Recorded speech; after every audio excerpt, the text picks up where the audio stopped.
Of the land of the rising sun, we now head on over to Europe for our next 3 rounds of the World GT Championship, and we're in the mountains of Austria for this round 16 to 18 of the championship. My name is Paul Smith. Joining me this week, it's not Peter Mackay, it's William Chadwick here, and Will, it's your first time here this season on the championship. What are you looking forward to tonight?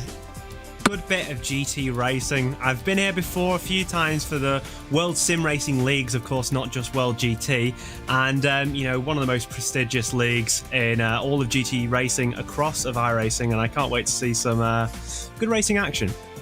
Certainly will. As we look at the schedule that we have run so far this season, we started all the way back in July at Sebring International Raceway. We then stayed in North America for VIR and Road America.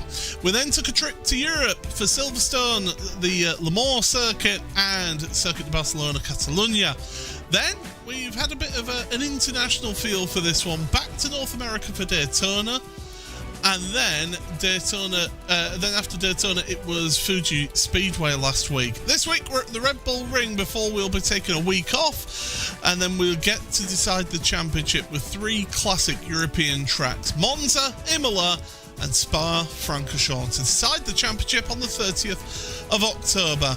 And speaking of championships, let's take a look at the Pro Championship standings right now, and it's 67 points is the gap between the Altitude Esports driver of James Bume and the Pure Sims Esports driver of Ross McFarlane, who's ahead of his teammate Alex Davidson in 3rd place. Jack Sedgwick for Inex Racing is in 4th, and now 142 points back, so he needs a couple of good weeks if he wants to try and keep in a championship battle. 2 points separate Ethan Critchley and Leif Sebastian, with Mark Fletcher, Jesse Stevens, Axel Sliptrovich and Morgan Butler rounds out your top 10. In Pro-Am, it is still Dennis Grabowski who leads that championship by 81 points now. He's been slowly just eking away at that points total. Adam Watson for Altitude Esports White is in 2nd place, ahead of Michael Gray in the Full Tilt V Motorsports Audi. 3rd place for him. Fat Atom Racing's Andy Archer is in 4th, ahead of Daniel Sedgley by a single point between those two. Then Tim Perry, Jack Osborne, Jonathan Walker, Richard Simner and Ben Gregory round out the top 10. In your end championship, Sophia Ridpath for Olympus Esports Titan is holding on to that championship lead, but that gap is slowly coming down. Carol Pakalka and the Full Tilt V Simsport team now just 43 points behind as we're heading in towards the last run-in of the season. William Guthrie for Full Tilt V Autosport is in 3rd, ahead of Adam Hedgecock, Paddy Faulkner, Paul Clist, Jess Payne Wilkins, Josh Boot, Lars van Rijn and Nathan Healy rounding out the top 10. In your Pro Teams Championship, it's 11 points. Just 11 points that separate Pure Sims Esports and Altitude Esports. That's going to go to the wire. Freedom UK, Altitude Esports White, Apex One, with Simitech and Team Redline, and out the 6 teams in that. And then in the AM Team Championship, it's 125 points separating Olympus Esports, Titan and Fat Atom Racing. With the Full Tilt V Motorsport and SimSport outfits, then 3rd and 4th ahead of Altitude Esports Blue. AI Race Summaries, DCW Racing in 6th ahead of Full Tilt V Autosport. Olympus Esports Atlas, 3M Blue, and Performance Link Esports to round out the 10 teams in that championship.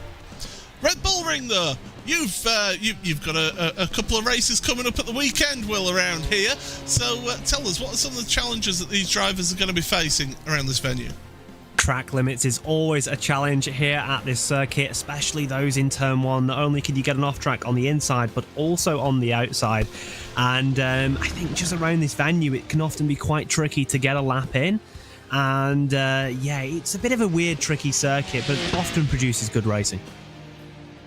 Well, one thing that we have not seen, it'll certainly be a long time, if ever, to see a Pro-Am provisionally on pole position, and I think that will actually end up being the order there. A thousandth of a second between Ross McFarlane and Alex Davidson, between those two.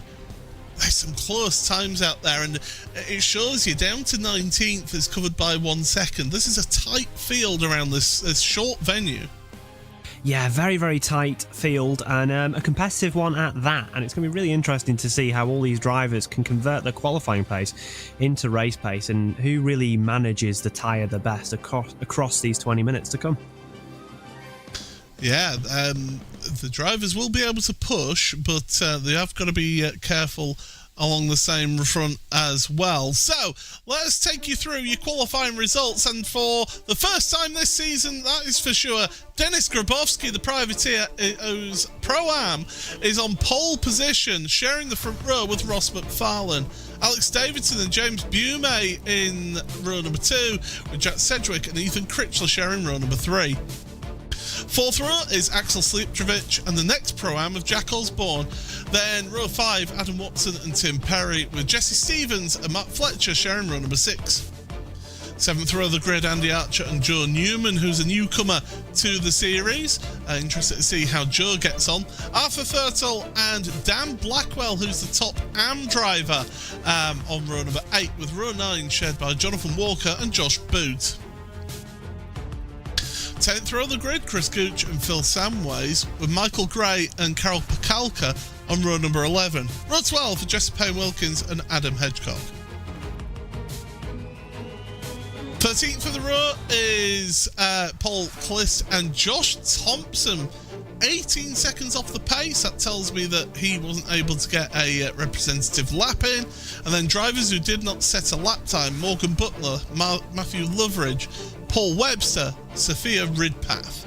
30 cars on the grid here, and the big news going into this round of the championship is that your AM championship leader, Sophia Ridpath, not only had a qualifying exclusion, but Will has to start the second race from the back of the grid.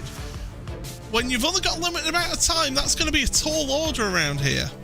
Oh, massively. But if you want it to happen at a track, I guess one of these would be your better picks. There is a lot of hard braking zones followed by really long straights, so I feel like you can make places around here, but for your AM Championship leader, that is certainly something I think she'll be wanting to try and get over and done with this round and try and get some good points on the board.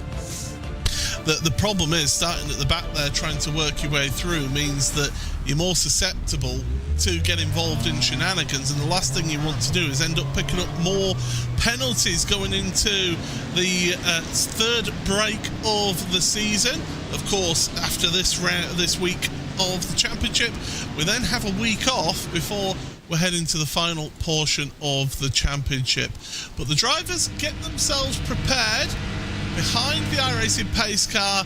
Track conditions 29 degrees Celsius on the track, so it's a little bit warm. It shouldn't be too bad for these GT3s. But Denis Grabowski, for the first time this season, on pole position in his Porsche 911 GT3R. We're under starters orders and we're already away.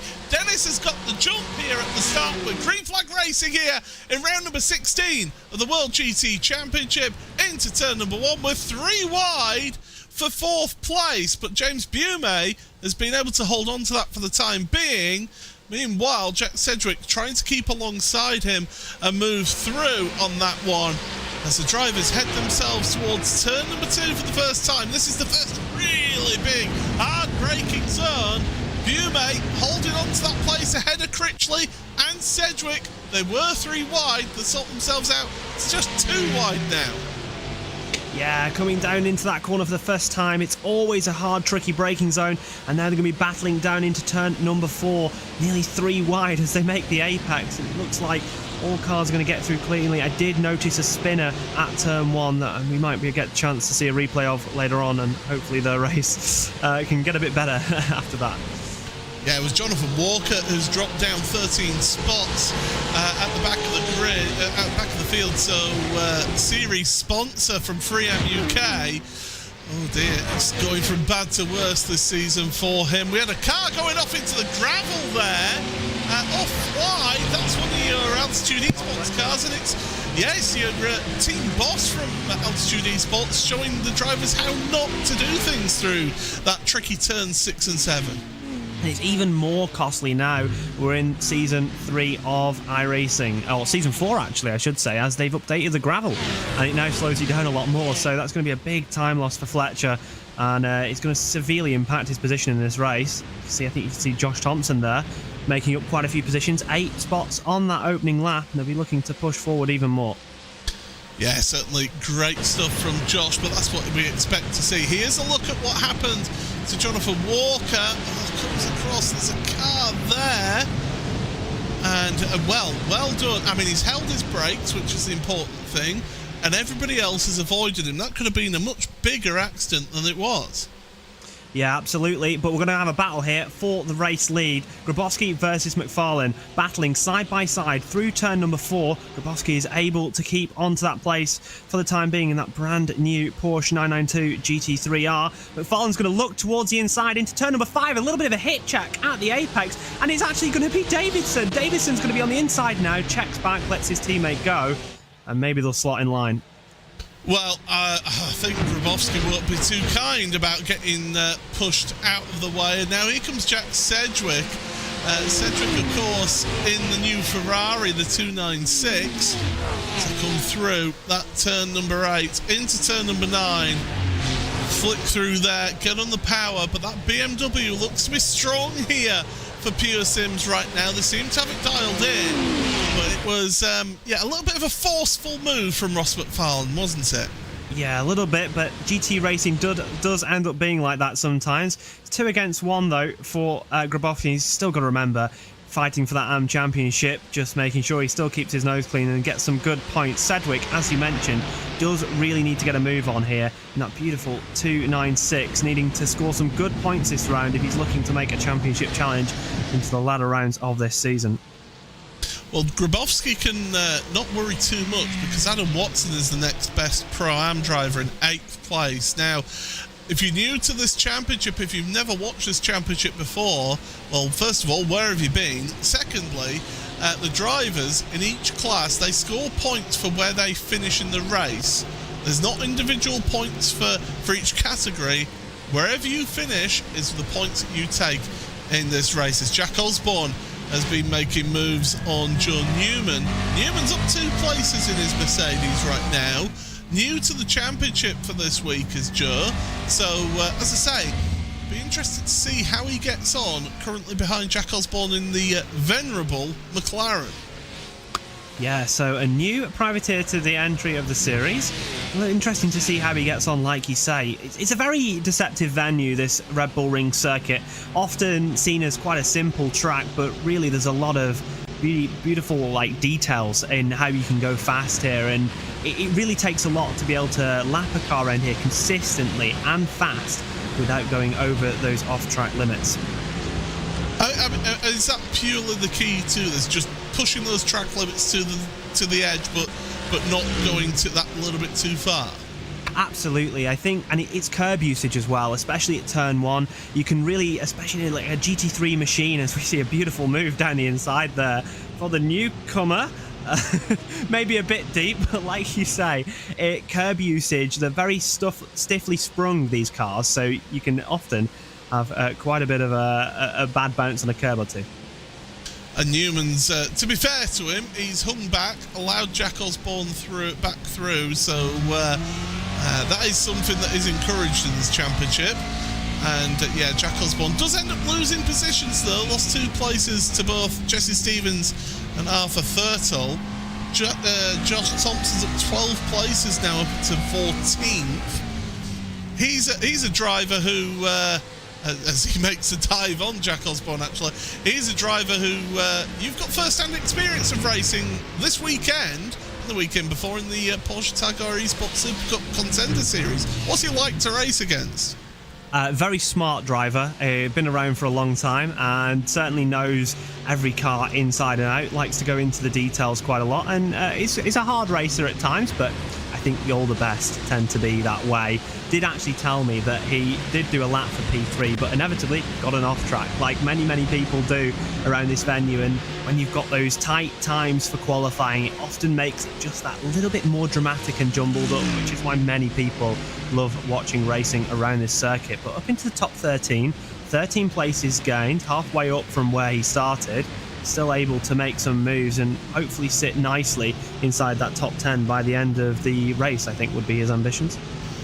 Race 4 lead right now is going on between Karol Pakalka and Dan Blackwell as we head on up over the top of the hill and start that downhill braking zone, and Pakalka just getting in front of that Porsche, so able to sneak in front.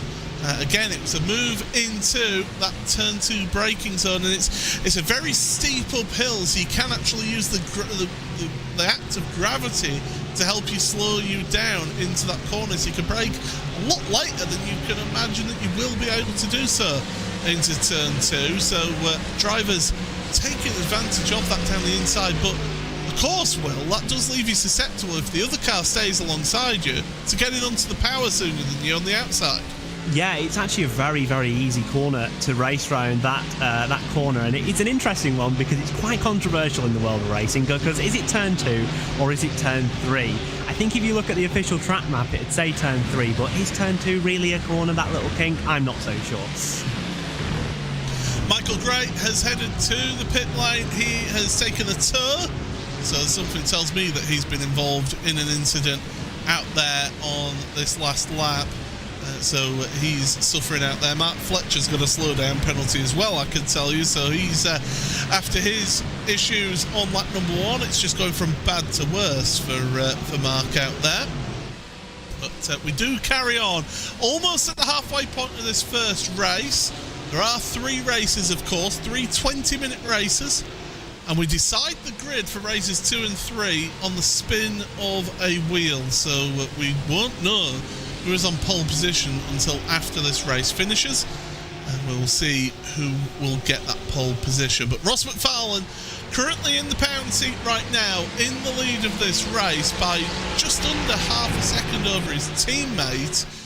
These two are fighting for a championship, pro championship, 2nd and 3rd in the championship, whereas James Bume has actually lost places in this race down to 6th, as he is what happened to Gray. Ooh, and it almost looks like an equipment failure there on the outside. Maybe just sort of thinking maybe an issue I've got to fix it and calling it a day. But that's really unfortunate to see. Looking back towards your front three, as we've seen a little bit of a loss of connection for Jack Sedgwick. It's interesting because this Ferrari, its counterpart, its predecessor, the 488, was always known for having very good straight line speed. However, this new car has the complete opposite of that, so it's going to be quite hard for Jack to make any moves here, and I think he'll have to rely on Grabowski, getting held up a little bit by maybe Davidson being slow in a corner and then pouncing into one of our more high-speed sections or heavy braking zones. Like you say, it's quite a contrast to see between a generation, a car that was always known for its straight-line speeds suddenly not being so good anymore. Yeah, certainly it'll be interesting to see how he gets on with that. It's not been quite as easy to get to grips with this new car, quite like how he had that relationship with the 488 and the 488 Evo. So Jack Sedgwick, but Sedgwick is up there in the top 4, so he's still able to compete up there at the front. But I just get the feeling that right now, Davidson and Grabowski, they're pretty close together, maybe holding each other up slightly, because Ross McFarlane has just a tenth or two of a gap at the front of the field, and you can see a queue of cars now right behind. It certainly looks a little bit like Davidson's the cork in the bottle at the moment, lacking a little bit of pace maybe to his fellow counterpart, as we see Grabowski certainly violate the track limits at turn number 1, but you can do that a few times without getting with only getting a slap on your wrist without getting any penalties. But as we come down into turn number 2, 3, whatever you want to call it, going to see if anyone can make a move. This Porsche is so strong in the traction zones, being rear engine, all the weight over the rear wheels. It's so easy to have that advantage down into the next turn. And yeah, it's an interesting one because it makes it so hard to pass when you're in one of these BMWs or Ferraris, when it's always getting such a good run off the corner. Certainly is, and this is why I love series like this and other GT3 series, is that the different cars, they do have that different performance edge, and that's what really does give us some tremendous racing. It is McFarlane from Davidson at the front of the field, with Sedgwick being the 3rd place in Pro, 4th place on track. Your top Pro-Am is Dennis Grabowski in 3rd place overall in his privateer Porsche. The next best Pro-Am is Adam Watson in 8th place, ahead of a teammate in Tim Perry in 9th place. Your top Am is still Karol Pakalka in 16th place, ahead of Dan Blackwell 17th. 19th is the 3rd place Am driver of Josh Boot. Sophia Ridpath has gained 9 places up to 21st in this race, so Sophia is a driver on the move. And don't forget, if you are watching and you want to keep up to date with everything going on in the race, then go onto the link at the top, the pinned link at the top of the chat on YouTube, and we've got timing available there. And Ethan Critchley falling foul and dropping down the order there behind Bume and Slijeptrovic. Certainly good for Bume's championship hopes. Few movers down in the pack. It looks like Thompson's finally got clear of Stevens, is going to start charging towards that top 10 area. And side by side, we've got Newman, the new boy to the championship, battling with another of his Pro-Am competitors. Round the outside, he goes for it, down into turn number 3. Can he hold it round the outside? Not quite, but certainly a very, very good battle there between the Audi and the McLaren. Mercedes and McLaren. It's a German mark, it's fine. You're bound to make that mistake at some point. But yeah, certainly Newman is making himself known as Joe. Jack Osborne has lost 6 places in this race so far, so he's got pace in that McLaren. So don't write him out of that. And don't forget as well, reverse grid draw to come up, which means that these drivers have got to think about their placings here. Because of course, the higher up in the reverse grid draw you can be, the more you're guaranteeing yourself a draw, and it's 12 through 26, so 12th place through to 26. And there's also the possibility of a full reverse grid as Grabowski and Sedgwick side by side into 2. Sedgwick holding that outside line, he compromises Grabowski's on the inside, but as you say, that Porsche, such good traction off corner. Yeah, and it's going to be really, really hard for Sedgwick to do anything down into this next braking zone, but the Ferrari is very good on the brakes. One of its strengths, not able to get round the outside, but may go for the switchback here, down into turn number 4, the fast section. It looks like Grabowski's been able to extend that advantage just enough to keep ahead, and the 2 Pure Sims cars have now got quite a sizable margin of around 8/10 of a second, which could see them good towards the end of the race here if they're able to open that up just a little bit more. Now the thing is, McFarlane and Davidson, they won't fight too hard. They won't fight as hard as this that we're seeing right now. Cedric to the inside. Can he get that move stuck? Grabowski's going to carry the speed around the outside. And yeah, Cedric has to just back off in behind Grabowski, and he's going to have to try again. But the problem for Cedric here is championship leader in the Pro Championship, James Bume, is loitering with intent right now, Will. I mean, if you're James here, you've got a semi-comfortable lead in the Pro Championship. Would you be happy just sitting there and pick up the points? Well, happy sitting there and watching your P2 Championship rival winning the race comfortably, I'm not quite sure. But Bume is going to be able to have a chance to maybe fight once these two have kind of started to squabble that little bit more. These types of battles really give you an opportunity to make moves, and as you can see, Bume in the slipstream now of Grabowski might even be able to get to the inside of Sedgwick, depending on which way this goes. To the outside again for Sedgwick, going to hold it round the outside of turn number 4. Going to struggle again off that exit. I don't know if he's going to be able to keep his nose there to the inside. If he does, surely he's going to be able to get the move done down through turn number 4, high-speed section. Through on the inside, they make a little bit of contact, and Bume is going to come straight through as well. Oh, Dennis Grabowski must be thinking it's lap one all over again there with that one, as Bume with a big connection problem there. Oh, please don't say that we've lost our championship leader. Oh, there he is, he appears. Meanwhile, still at the front. Yeah, Bume's got some major problems with his connection there, but it's sorting itself out. But it means that he's dropped back.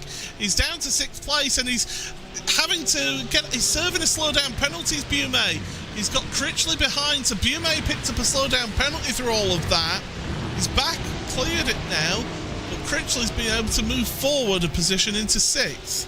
And that's absolutely disastrous for your championship leader, looking like they were going to be able to get 4th place in this race. Not a bad spot, and all of a sudden, just like that in the World Sim Racing League, it's gone to 7th place for him. So going to have to be a bit of a fight, but potentially puts him in a better spot for the reverse grid, but certainly not how you would have wanted things to go. Still 3 minutes left to go, but it certainly looks like the 2 Pure Sims cars are going to be edging this one out in the first race of the day. Look at the gap that Jack Sedgwick has been able to pull out through all of that was happening with Bume and Slipčević and with Grabowski. He's been able to gap them out a little bit, and now he's got his focus set in front of him to the 2 Pure Sims esports drivers in their BMWs. I think it's just a little bit too late, though, I do believe, for him to be able to catch these two. If they're sensible, they'll stay as they are. But Alex Davidson's fighting for a championship as well here. Yeah, but the team orders come into play. I'm not sure if they've got... They don't run team orders, I can tell you that now. Are you sure Ash Sutton's not in the ear just saying, nah, boys, you can't fight? You never know, but hopefully we'll see a battle towards the end. But looking like the pace advantage that McFarlane has, especially in those last few corners, I think he'll be able to edge it out here. 3/10 is just not close enough to be able to make a move down into turn number 2. And yeah, as the race is raging on here, it's going to be interesting to see what are our final moves of this race. Well, we're looking at the leaders on the top screen, and on the bottom screen is Josh Thompson, who's gained 16 places, about to make a move on Tim Perry into the inside of turn number 2. Perry backs out of that, and through he goes as a... Well, I was going to say a cloud, but it's almost as if an object has obscured the sun here. It's gone that dark in sim. Yeah, Josh Thompson's right, having the headlights on his Mercedes. But yeah, that's another place gained then for Thompson, up into 9th. He's been on an absolute charge after not setting a representative lap time.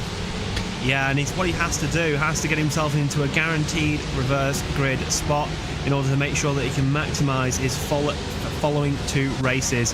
If you have a bad race in the first race of the evening, it's not the end of the world as long as you can capitalise on it. We're watching on board here with one of our driver cameras for the 3rd place driver in your Pro-Am Championship. Lovely little Porsche Motorsport banner there on the side, and as he drives his Porsche around this Red Bull Ring circuit, can get to see a pretty unique view of what the driver is seeing right now. As we head on to the last lap of this race, it is Ross McFarlane leading from his teammate Alex Davidson at the front of your field. Jack Sedgwick is right there in third place, but about a second back from these two. Josh Thompson's just made a move on Adam Watson. Now, Adam Watson's a feisty character. He will fight for this one, but decides better against it and just slots in behind. So that's up to 8th place for Josh Thompson after starting 26th. Here's Tim Perry again then. We'll have a look at him with his on board, and it's always nice to see the drivers give us their on board. Says, slow down penalty for Osborne, for Jack Osborne. Joe Newman once again coming up alongside, and that'll be position for him. But your race leaders at the front, they're not going to fight each other here. They're going to play it sensible, and I think this is absolutely right. It's your 4-time champion, Ross McFarlane. He's just got a couple of corners to go here to be able to get this one and to take victory in the opening race of this evening. Through the final corner, Davidson's there, but he's not close enough. It's a 1-2 for Pure Sims Esports, but it's Ross McFarlane who takes victory in round number 16 of the World GT Championship. Dennis Grabowski manages to get your Pro-Am victory in 4th place overall in the end. And look at this, Karol Pakalka, 16th place in the end after starting 22nd. That's a gain of 6 places for Karol. That'll help them in their AM Championship fight here. Well, that was some close racing, and I would say a little bit tame for an opening race, but that's what you expect from an opening race, isn't it? A little bit like a British touring car weekend. Race number 1 is always that race. It's a little bit more tame than the others, and it all kicks off into race number 3. We've got a couple of reverse grid draws to come. They'll certainly spice up some action here tonight. But as opening races go, I don't think that was a bad one. Yeah, absolutely. We'll get the reverse grid draw done in a second here. Apologies for the little hold whilst we just get a little bit of technical gremlins going. There we go. So, don't forget, 12 through to 26 and a possibility of a full reverse grid as well. Of course, you can only be 1 lap down to qualify for that. And that is going to be 18th for the reverse grid. So when we go through the results, we'll let you know who it is who gets that pole position. So it is a race win for the driver Ross McFarlane. As I say, your 4-time champion getting that position. Second place for Alex Davidson in the Pure Sims Esports outfit as well. So a nice 1-2 for them, with Jack Sedgwick at NX Racing's third. Dennis Grabowski, your top Pro-Am driver, the privateer, getting 4th place after starting on pole position. Axel Slipjovic, Ethan Critchley, James Bume, Josh Thompson up 18 places into 8th ahead of the 2 Pure Sims Altitude Esports white drivers, Adam Watson, Tim Perry, 2nd and 3rd in Pro-Am. And Andy Archer is starting 11th ahead of finished 11th ahead of Jesse Stevens, with Arthur Thurtle ahead of newcomer Joe Newman, able to beat Jack Osborne in that battle. Karol Pakalka and Dan Blackwell with Sophia Ridpath finishing 18th. Now, the important thing here is, yes, Sophia finished 18th, but has got to start the second race from the back of the grid due to a penalty from the previous round of the championship. So Dan Blackwell should be the driver on pole position. Matthew Loveridge then in 19th, ahead of Morgan Butler in 20th. 21st for Mark Fletcher, ahead of Chris Gooch, Paul Webster, Phil Samways, Adam Hedgecock with Jonathan Walker, who was facing backwards, turn 1, lap 1. Then Jesse Payne Wilkins, Josh Boot, Paul Clist, and then one driver did not finish, Michael Gray. So there we go then, Will. That's the first race out the way. And, well, as we saw, lap 1, Dennis Grabowski gets a bit of a shoulder barge and out the way at turn number 5. Towards the end of the race, gets exactly the same treatment from Jack Sedgwick. Yeah, certainly something I'm sure he's not too happy with, but We can always see going into the next races whether he can get his little bit of his own back in an all nice and racing way. Gutted for Sophia Redpath. It's just so tantalising. You end up on the pole position for race number 2, and you end up having to go to the back due to post-race penalties from previous rounds. And that's interesting. That really is big for the championship, with the 2 championship rivals starting near the front. It's going to be interesting looking into that kind of championship, which I think is one of our closest. It is certainly our closest between the top 2. So it's definitely interesting. It certainly is. I mean, I'm looking at results. I mean, Denis Grabowski just keeps on getting the results in Pro-Am. Pole position, really impressive for a Pro-Am to get pole position, but then to get the 4th place in the end. And I don't know about you, Will, but I just get the feeling that Denis will be a little bit disappointed by that.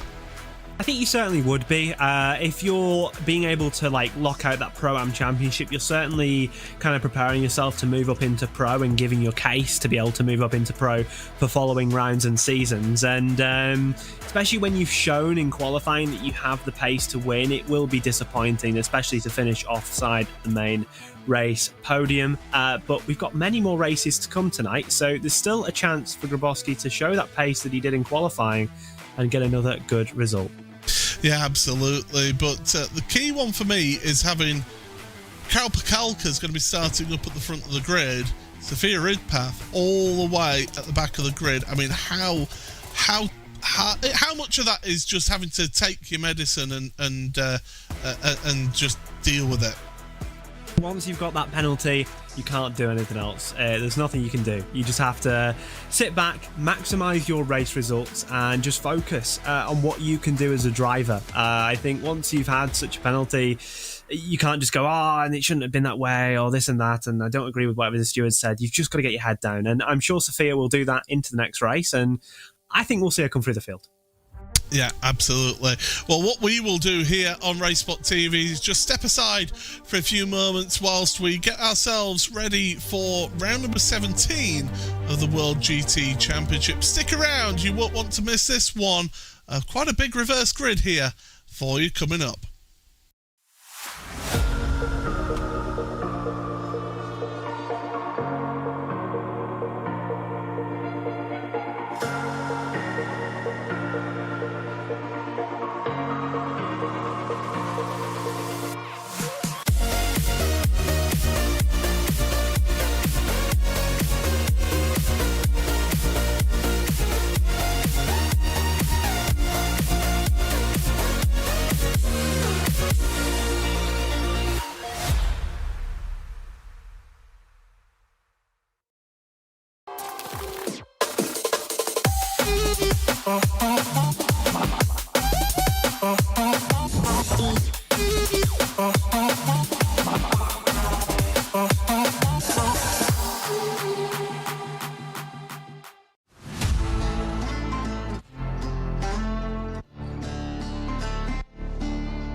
Welcome back then to coverage of the World GT Championship here on RaceSpotTV. Paul Smith and Will Chadwick giving you all of the coverage. And just when we thought that we were going to be ready for the next race, we're having to wait a little bit more due to issues with the session that's been put up. So I'm a little bit out of breath because of the fact that I've just had to run for a bottle of drink. I think Will's just been away to get himself a drink as well. Yeah, certainly it's given us a little bit more time to get ready for this second race of the evening. Thirsty stuff commentating over these races, and like you say, interesting to get underway, and I'm definitely looking forward to seeing what our drivers can do for the second race of our evening. And yeah, it's going to be an interesting one, because I feel like Red Bull Ring can often throw up a lot of incidents and crashes, but we really didn't see that from our race number one. I think a testament to our drivers has to go there, because they showed some pretty good driving standards throughout the entirety of that race. You know, a few little bumps here and there, but that always happens in racing. But I'm interested to see how that pans out through the rest of the evening, and yeah, certainly we'll be excited to watch it. Now, one thing I do want to just mention before we do carry on, Ethan Critchley, who races in this championship, races in karting, his father, who used to be a professional rugby league player, actually played in internationals for Great Britain and Wales as well. He is taking part in a charity fundraiser called the Big Rugby Swim, and they're going to be swimming across the English Channel. So 22 miles. It's going to be a team of rugby union players, or former players, and a team of former rugby league players, all raising money for charity. There's going to be a documentary about them in their preparations for this tomorrow evening on Sky Sports and on Now TV, called Rugby Concussion Turning the Tide. I implore people to go and watch that. It's quite a good documentary by all accounts, from what I've been hearing and from watching the trailer. And it'll help support Ethan Critchley's father, who's taking part in that charity event. And well, you wouldn't get me swimming in open water, let alone across the world's busiest shipping lane. Yeah, it's absolutely crazy thing to go and do, and all in the name of charity. Such an amazing feat to actually go and do. I could never imagine myself doing that, and I consider myself to be reasonably fit, and I wish them the best of luck on going and doing that, and do definitely go and support them. Yeah, if you do want to donate to that, they're on Just Giving. It's the Big Rugby Swim, so if you do have any spare money to hand, please do donate towards that wonderful charity. But we've got about 5 minutes remaining in the warm-up of this session, and well, the drivers, they'll be getting a hang of the track conditions, because I can tell you now, just looking at my timing screen, 40 degrees Celsius is the current track temperature, so it's only got hotter since first race. And that, I think, will mostly adversely affect the BMWs, notably a car which is always struggling on traction due to its engine placement, I guess you could say, and just its general chassis limitations. And it would be really interesting to see whether that dramatically affects the dynamic of the next race. And this Red Bull Ring circuit is often known for giving quite a hot race, as you can see there down in the bottom right.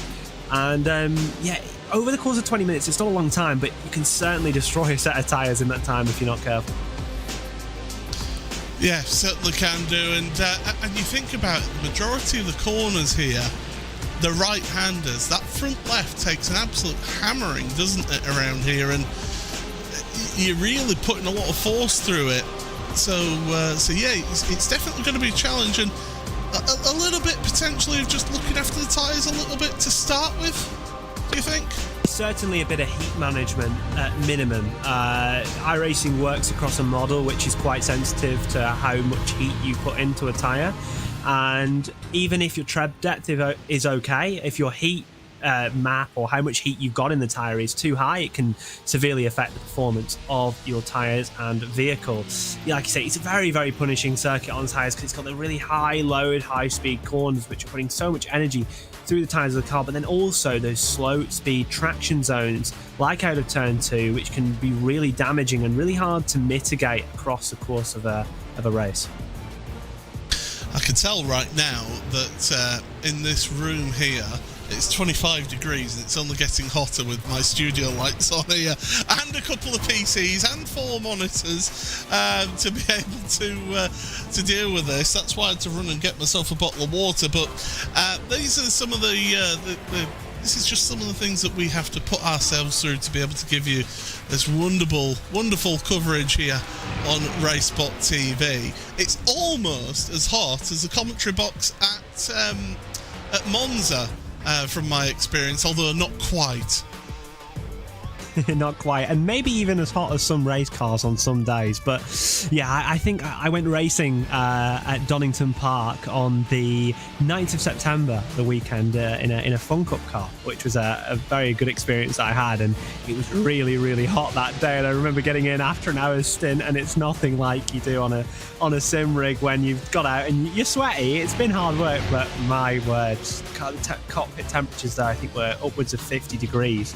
So yeah, it's certainly a different experience. But you know, like you say, getting your room warm and the sim, like heating it up, especially in the summer months, can really simulate that realism to a T. Yeah, it certainly gives a whole new element to simulation. That is for sure. But drivers got themselves about a minute, and then they'll be getting themselves to the grid of the second race of the evening. The reason for the little bit of a delay was an issue with the first attempt at putting up race number 2 session, so we've got a new session up now, and we'll be getting ourselves set for all of the action here. And don't forget as well, this isn't the only World Sim Racing content that we're bringing you here on RaceSpotTV, because tomorrow evening it is the return of the World Sports Car Championship. This round coming to you from Watkins Glen on the classic boot layout. It's LMP3 and GT4 cars taking part in that one, and it will be Ewan and Peter Mackay for all the coverage on that one. So make sure you join us on RaceSpotTV tomorrow evening around about 8 o'clock UK time for all of the action. And you won't want to miss that one, because that should be action-packed with the run through the S's, through the carousel, down into the boot. As always, some sort of chaos happens on lap number 1 at that venue. But the drivers have had their time and their fill of their boots for the warm-up session here, and now we will get ourselves set for the second race and the grid for the second race of this evening. And on pole position then, it will be Dan Blackwell, as I said in the results, who starts on pole. Alongside him is Carol Pacalca with Jack Osborne, Joe Newman on row number 2. Row 3, Arthur Thurtell and Jesse Stevens. 4th row, Andy Archer and Tim Perry with Adam Watson and Josh Thompson on row number 5. 6th row is James Bume and Ethan Critchley. Row number 7, Axel Slijepcevic and Dennis Grabowski with Jack Sedgwick and Alex Davidson on row number 8. Row 9 for Ross McFarlane and Matthew Loveridge. 10th row of the grid, it's Morgan Butler and Morgan Fletcher with Chris Gooch, Paul Webster, Adam Hedgecock and Jonathan Walker rounds out row number 12. We've lost 2 cars from this grid, Jesse Payne Wilkins and Josh Booth with Paul Cliss and Sophia Ridpath right at the back of the grid. Drivers all queued up here. Now, I'm going to put you a little bit on the spot here, Will. Do you think that Josh Thompson wins his second race? Well, he's already got the experience of making those moves up through the field. I think it was up, 18 places in that first race. So you'd have to put your money on Josh Thompson, but there's a lot of good drivers behind, and you never know what can happen in the world of sim racing leagues. Well, we are about to find out. Anything can happen in motor racing, and it usually does. That's the great line of the legend that is Murray Walker, and certainly we have seen anything happen in this championship, that is for sure, over the years. So cars all check themselves up through the final couple of corners. The pace car darts off into the pit road, and then we're going to be under control of Dan Blackwell in his 3M Porsche, and he's going now here for round number 18 of the World GT Championship. Across the line, green flag in the air. We're underway with racing once again. Into turn number 1 they go. Managed to get the front couple into single file, It's how the rest of them get on through turn number 1. So far, so good for those. Although there's a Pure Sims Esports car was spun around at the back. It's Ross McFarlane. Ross McFarlane, your race winner from the opening race of the evening. He's around and he's all the way to the back of your field. Through turn number 2 they go then, onto the top straight. Axel Slijeptrovic now is the next one who's dropping down the order, so he's had issues out there, but Dan Blackwell still leads this race ahead of Jack Osborne and Joe Newman to the inside on Karl Pakalka. Massive dramas there in your Pro Championship. Ross McFarlane turned around like we saw at the start of the first race. It's so easy for 1 or 2 cars to get tipped around there, and although I don't think McFarlane's picked up any damage, that's a huge hit and a massive time loss at the start of this race, and could be massive consequences in your Pro Championship. Yeah, certainly that will affect his point scoring here in the second race of the evening. So after getting a race win, all the way down to 28th right now as we come through the final couple of corners. End of the first lap then. Jack Osborne, what a first lap it is for him. He's from the second row of the grid. He's got himself to the head of the field. Now, that Fat Assam Racing driver will have to try his best to pull away from the field whilst you've got Dan Blackwell, Joe Newman and Karl Pakalka there holding up a bunch of pros. There's a car around. It's Dennis Grabowski, the black Porsche. He's been around now at turn number 1. Turn number 1 is turning into a real bad one, and he's got damage. He's got a mechanical meatball warning flag as well, so that's going to be him back to pit road. And another massive turn in one of your leading cars of the championship. Grabowski kind of running away almost with that Pro-Am Championship with so many good results. 3 wide you're seeing here, and I think it's with Sedgwick. And yeah, just gets turned around, almost to do with the new damage model and the contacts that do come about with that. And unfortunately, no damage, but massive, massive time loss. As here we go, looking at Grabowski then into turn number 1. He just spun it himself. And then Sedgwick had nowhere to go in that. And that might be damage for Sedgwick and certainly damage for Grabowski. It's going to be massive points loss in the championship for your Pro-Am standings leader. And as we watch this race unfold, we thought we might see a little bit more carnage. Don't really want to call it carnage, but a bit more spicy action in this race, and it's already unfolding as we're watching that car of your your AM leader in the championship, Polka, in 6th place. Yeah, certainly it is doing well up in that 6th place. It is a drop of 4 places from the front row of the grid for Pakalka.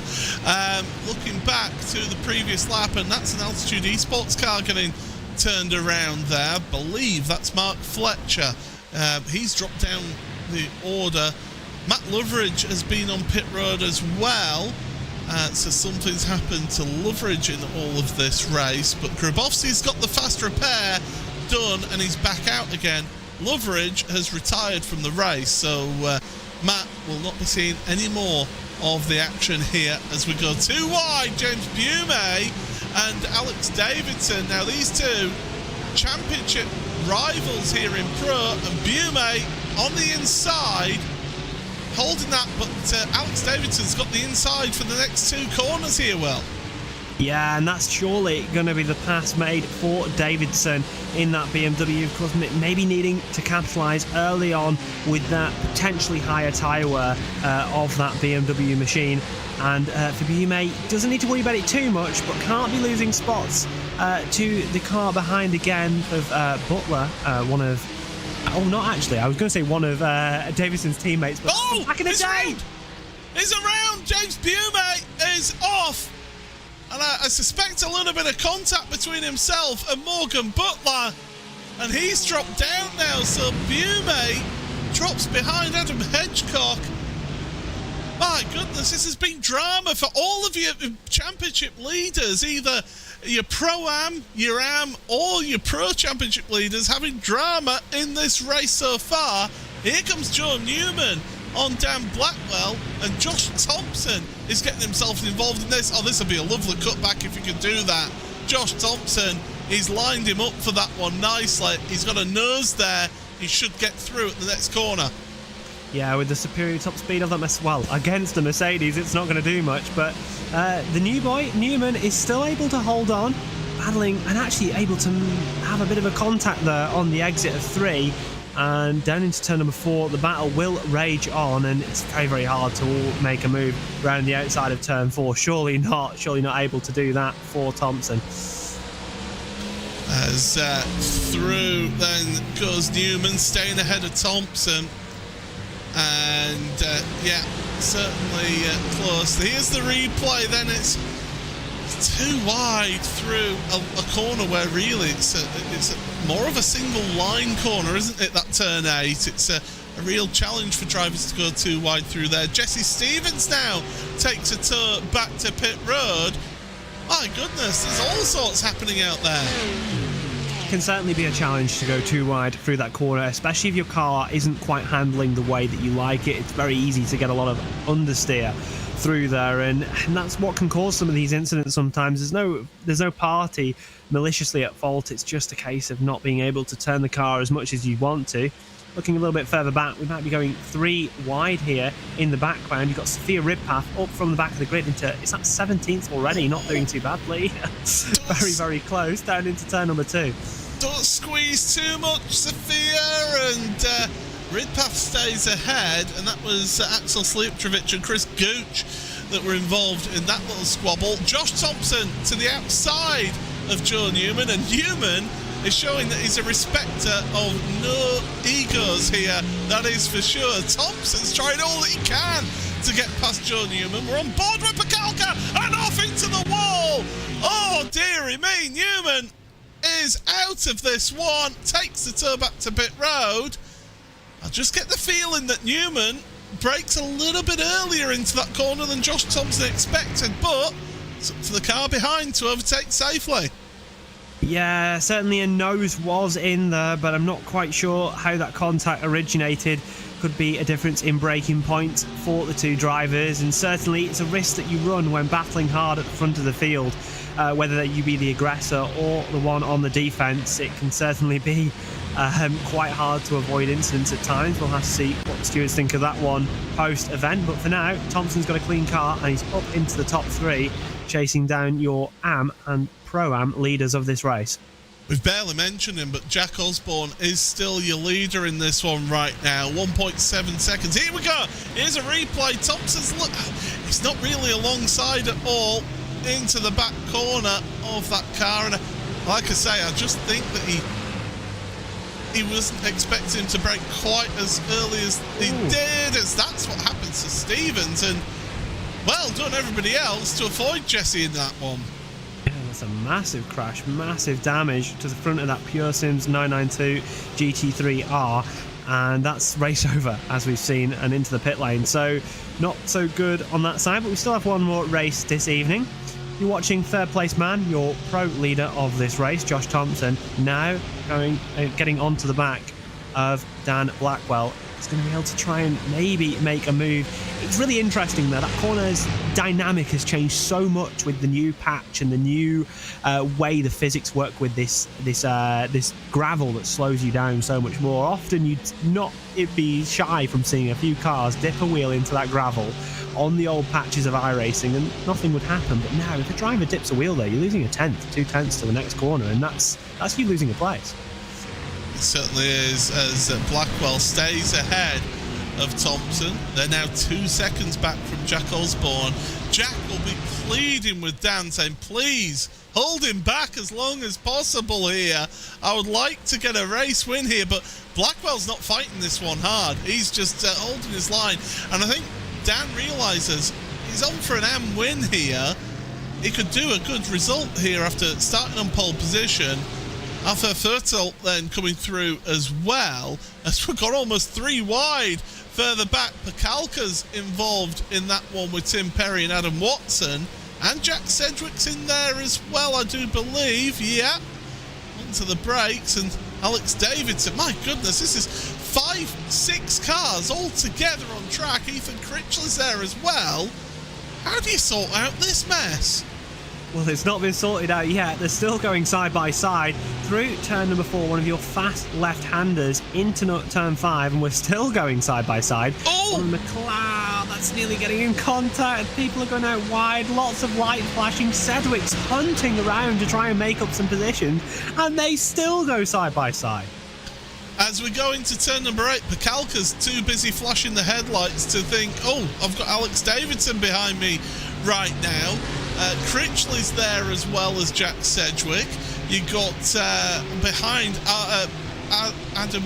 Andy Archer, get the words out, Paul, in the other Fat Atom McLaren. So two of the Fat Atom cars doing well. Pakalka's been spun around. Oh, dearie me. Well held. Nice 360. The judges will score that one high, but that's not what your AM Championship contender will be wanting, considering that Ridpath is up to 16th now. Yeah, and as you can see, Ridpath fighting hard in the background of this shot. Not good for your championship leader, your championship aggressor in the AM Championship. I said championship a lot of times though. It's one of these things, when you battle hard and fight hard, despite it maybe not being your fault whatsoever, it can really get you into some incidents. And as we saw with Blackwell leading the AM in this race, he took that step back and said, right, I don't want to fight, I don't want to get in any incidents, let's just let these drivers that will inevitably probably get past me anyway go, and I'll deal with my own race and try and keep my nose clean. And it is definitely a case to potentially do that, but like you say, every driver operates differently, and you certainly can't blame anyone for racing. As we see Johnny Walker not able to keep up with Axel Slijeptrovic then, who's making a recovery drive. Josh Thompson has been matching the pace of Jack Osborne at the front. They come across the line then. Osborne, last lap was a 29.8, 29.6 for Josh Thompson. I mean, he is closing, but with just under 8 minutes remaining here, Will, that's not enough to be gaining by. That first stage of catching is really important. We'll watch this replay first. It's actually the Pearson's car that just gets straight into the back of Pakulka. Just unable to do anything in Pakulka's position there. Not really anything they could have done. So unfortunately for them. But going back to talking about the front of your field and the battle for this race win, this battle of the timesheets it is, that first kind of 9/10 from the position that we're in at the moment is the most important. Once you start to get that slipstream, everything becomes that little bit easier for you to be able to close down that gap. And if Thompson's able to break into that 1 second, 1.1 window, the time gain on the car ahead will just become so much easier. As they come through turn number 5 into 6, and the flame spitting McLaren. Always good to see that, but Jack Sedgwick gets a better run, I feel, just slightly out of turn number 6 into 7, but not enough to pull up alongside. And I think you're absolutely right about that Ferrari. It's got so much aero on that car now. For a GT3 car, it's got GTE levels of aerodynamic grip. It just seems to be lacking that little bit of top speed, doesn't it?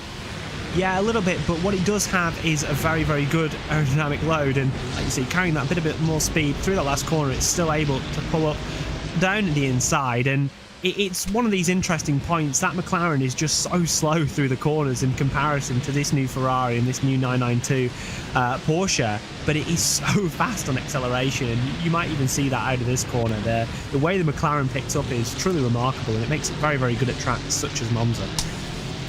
Well, I mean, we saw in the last couple of rounds at Fuji, we saw Ethan competing for a race win there. At Daytona as well, was competing for a race win there. He got pole position at Sebring at the start of the season in that McLaren, so there is pace in that car, but it more suits those quicker tracks. And when you think that after this round at the Red Bull Ring, we head to Monza next for the endurance round, Imola, which is a bit more of a technical one, but it's still relatively fast, and then Spa-Francorchamps, which has got the first and third sector you need top speed for.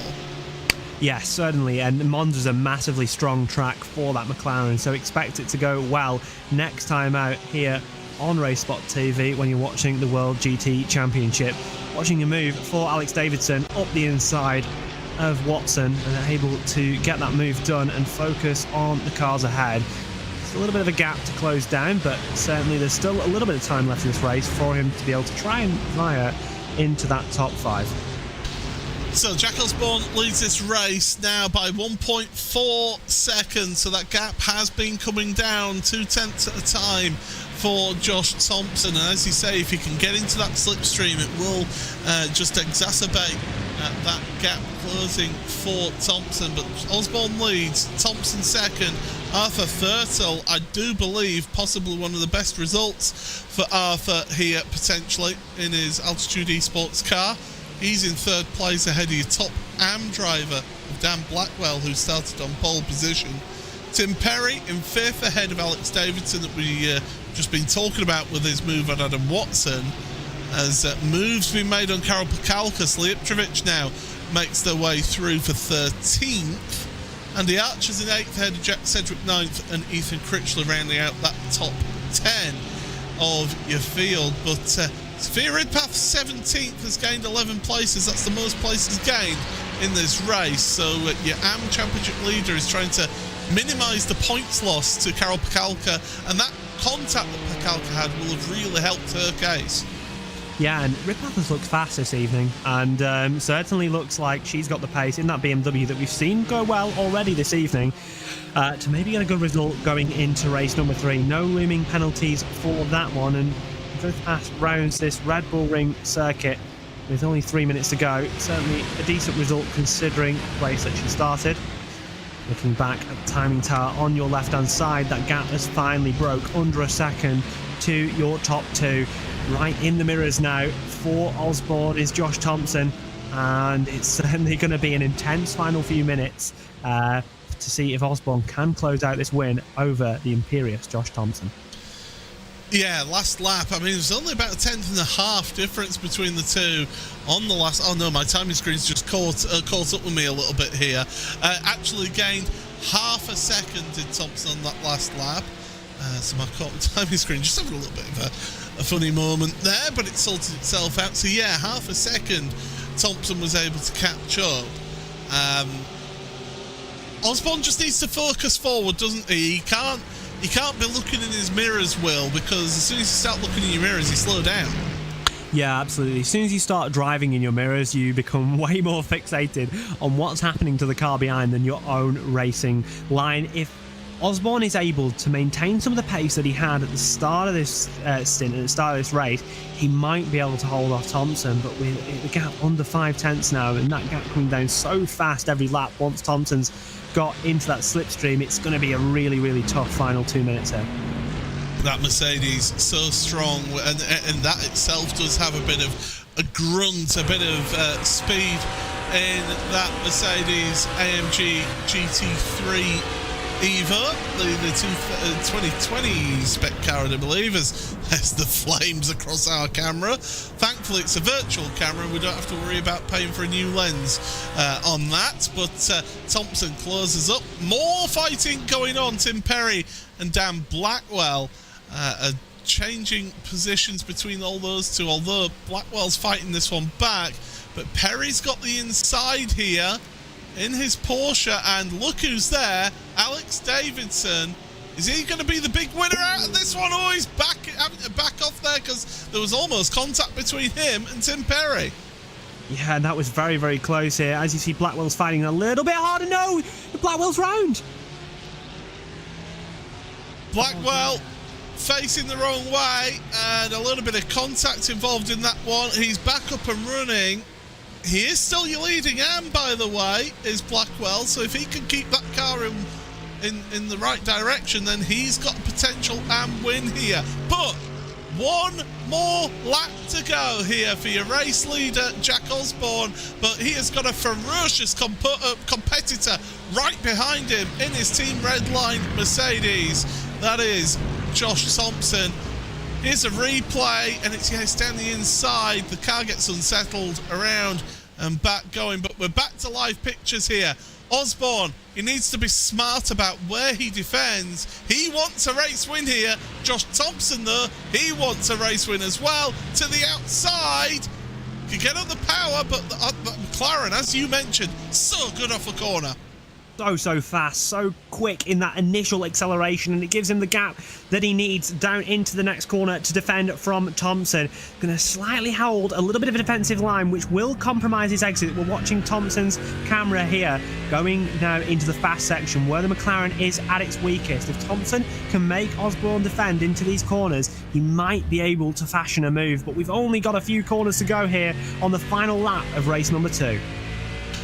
Well, Osborne, can he hold out here? He's been keeping a good pace at the front of the field. Maybe he was able to just not use his tyres quite as much as Thompson fighting his way through, but it's a defensive line for Osborne. Thompson could take a sweep around the outside, could carry the speed. There's a squeeze. Oh, there's little quarter given. Arrest there. Cut under for Thompson here. It's all about the run to the line. Who's going to get it at the line? It's neck and neck across the line. And it is Jack Osborne who just leads that one to victory by 13 thousandths of a second. Incredible stuff. I thought Thompson had got him there, but that's a round 17 race win for Jack Osborne in Pro-Am. Josh Thompson does take the Pro win here in this one, and Dan Blackwell was able to hold on to the Am victory here tonight in the second of 3 races. My goodness, Will. So you can't get much closer at the line, can you?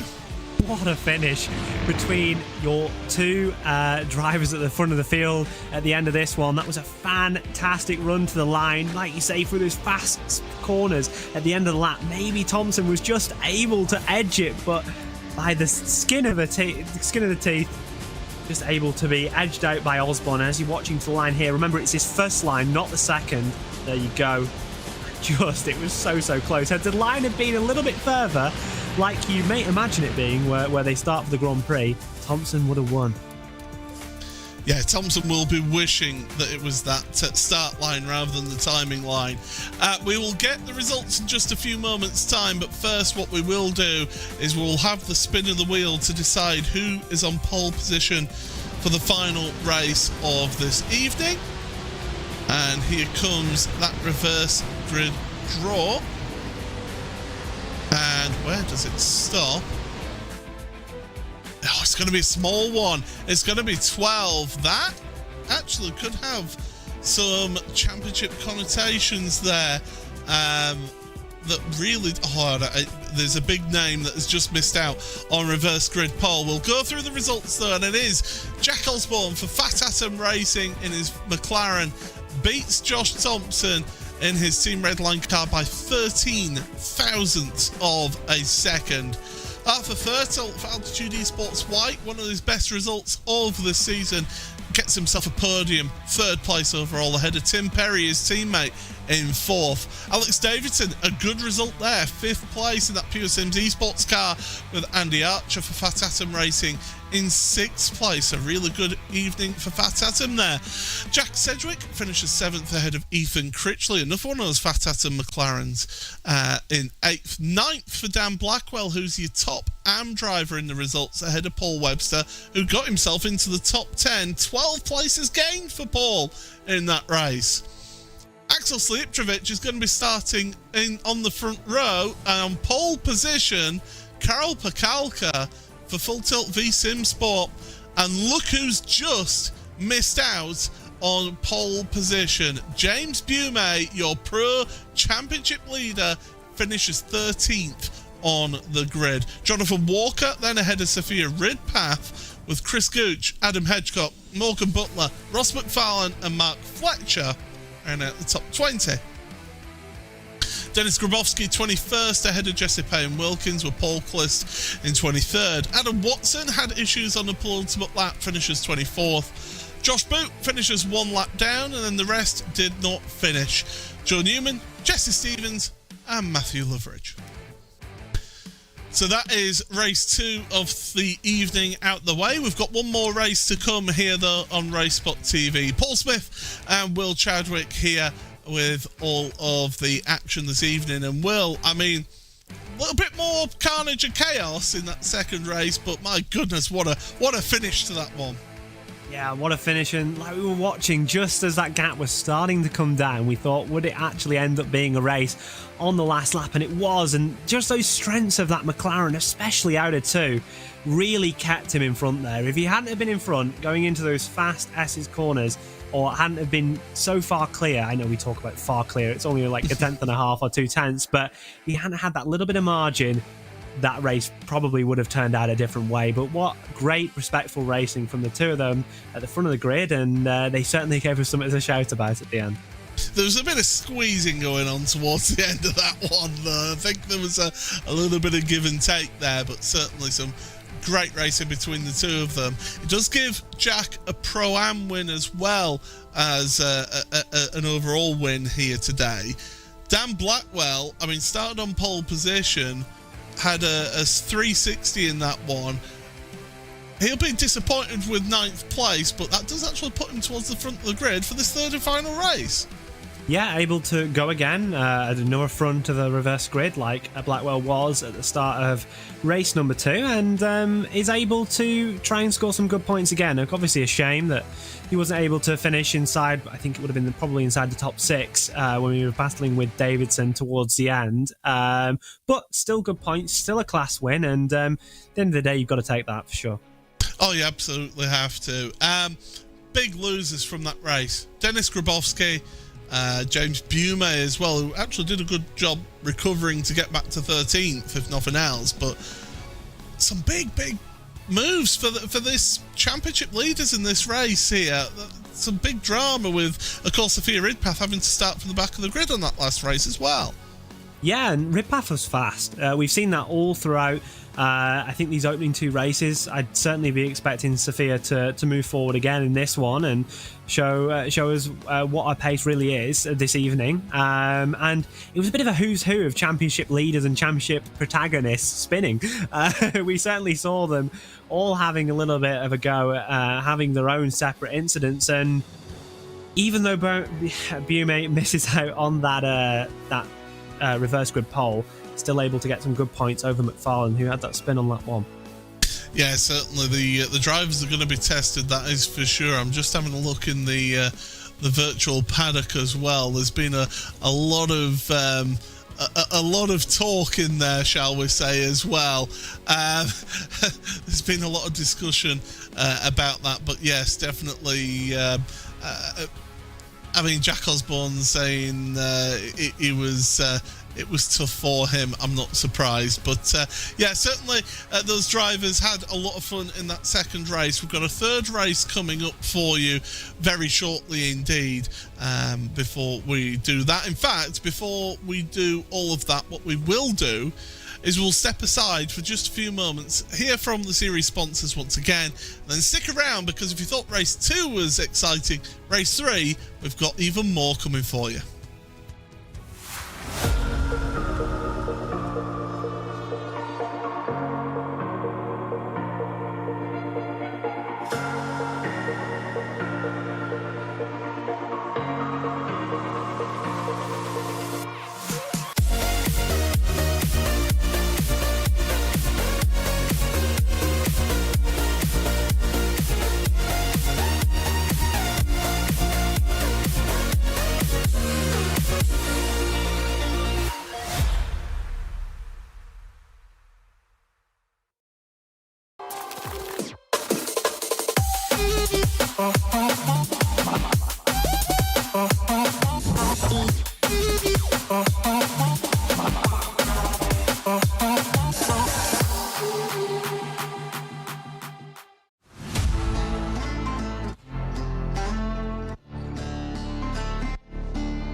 Welcome back to live coverage of the World GT Championship here on RaceSpotTV. Paul Smith and Will Chadwick giving you all of the action from the Red Bull Ring here in the rounds number 16 to 18 of the season. And well, we've had an absolutely brilliant second race of the evening. We've got another one to come up for you in just a few moments' time.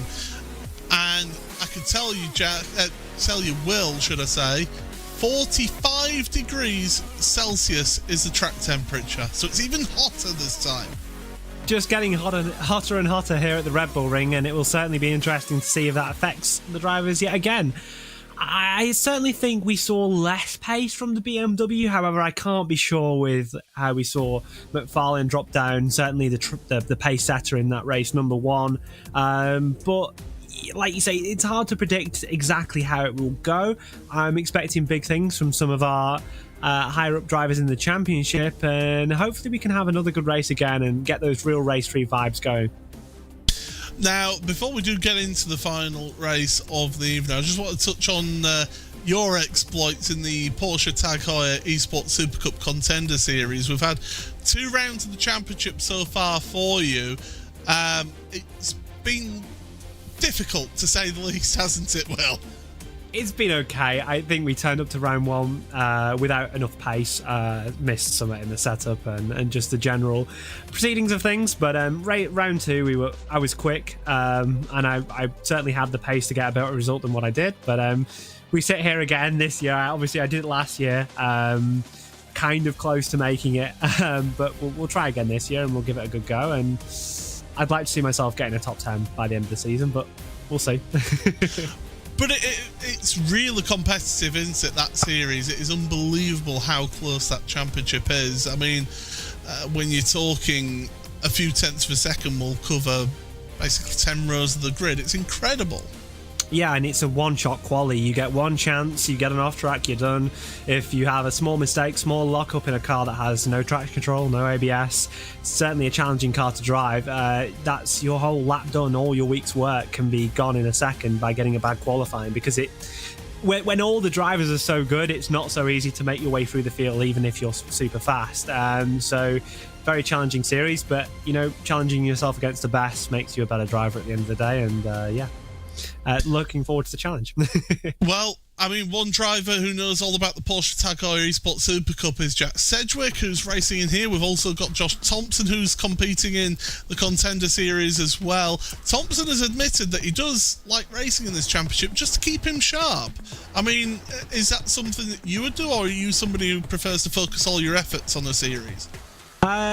You have to focus all your time towards the series that you're running, but having instances where you're able to race against really good drivers like you see in World Sim Racing's leagues can really help you keep yourself sharp and keep yourself good at maintaining your racecraft and your ability to avoid incidents, because these things can be really crucial. If you get in an incident towards the end of a championship, like in Contender Series, like in the Porsche Tag Heuer Esports Super Cup, they can be championship costing or position costing in terms of how much money you might be getting or your qualification for the next year. So it's certainly important to keep your racecraft at the highest possible level in leagues like this that run at such a high quality every week or every other week, provide that opportunity to do so. Absolutely. If you're wondering why we're discussing this, we're filling a bit of time, everybody. We're just waiting for the warm-up session to finish, and it is warm out there for those drivers, and they'll be taking every opportunity that they can to learn what they can about this track out there. With about 40 seconds remaining in this practice session, if you're a championship contender now, really you need to be focusing on getting yourself really good results each and every week now going in towards the end of the season, because we're getting to the business end here. Certainly, and with only a few rounds to go and you're not being able to drop that final round, it's important to either get your bad results out of the way now or get some really big points gains coming into those final rounds in order to put yourself in a position to win the championship. You know, we talk about McFarlane, 4-time champion, someone that's been in this series, I assume almost since the very start, certainly every time I've watched the World GT Championship he's been here. and you wonder to see how he can really maintain this championship challenge and make the comeback that he needs to do in towards these final few rounds.